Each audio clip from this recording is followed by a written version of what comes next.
Welcome to Saravanas kitchen. இந்த video நம்ம குலதெய்வ கலசம் எப்படி வைக்கிறதுன்னு பார்க்கலாம்.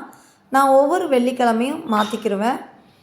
இந்த மாதிரி முக்காலியில் 5 மஞ்சள் குங்குமம் வச்சுருக்கேன். அது மேலே ஒரு தட்டு வச்சு அதுலேயும் மஞ்சள் குங்குமம் வச்சுருக்கேன். நம்ம குலதெய்வம் ஆண் குலதெய்வமாக இருந்தால் நம்ம திருநீர் பட்டை போட்டுக்கணும். பெண் குலதெய்வமாக இருந்தால் மஞ்சள் குங்குமம் மட்டும் வச்சா கூட போதும். இப்போ நான் தட்டில் அரிசி பரப்பி வச்சுட்டேன்.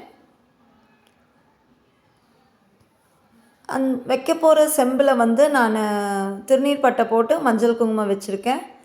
இதில் ஒரு அரை அளவுக்கு தான் நான் தண்ணி ஊற்றிருக்கேன். அந்த சொம்போட அரை அளவுக்கு தான் தண்ணி ஊற்றிருக்கேன்.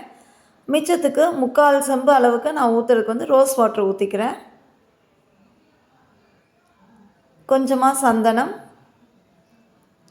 கொஞ்சமாக மஞ்சள், கொஞ்சம் குங்குமம்,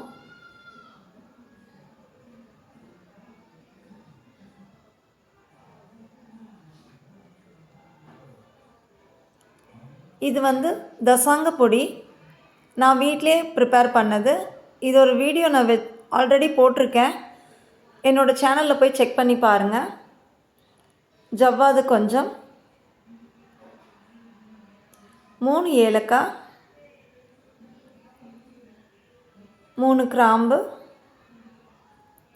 ஒரு 5 ரூபா காயின் ஒன்று உள்ளே போட்டிருக்கேன். ஒரு எலுமிச்சம்பழம் போட்டுக்கிறேன்.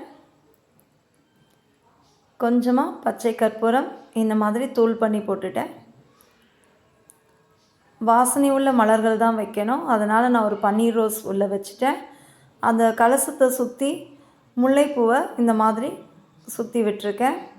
பாருங்கள், நம்மளோட குலதெய்வ கலசம் ரெடி ஆகிடுச்சு. இதை வெள்ளிக்கிழமை தவறாமல் மாற்றி வைக்கணும். இப்போ நான் அந்த கலசத்தை விநாயகர் முன்னாடியும் மகாலட்சுமி முன்னாடியும் வச்சுருக்கேன். தேங்க்ஸ் ஃபார் வாட்சிங்.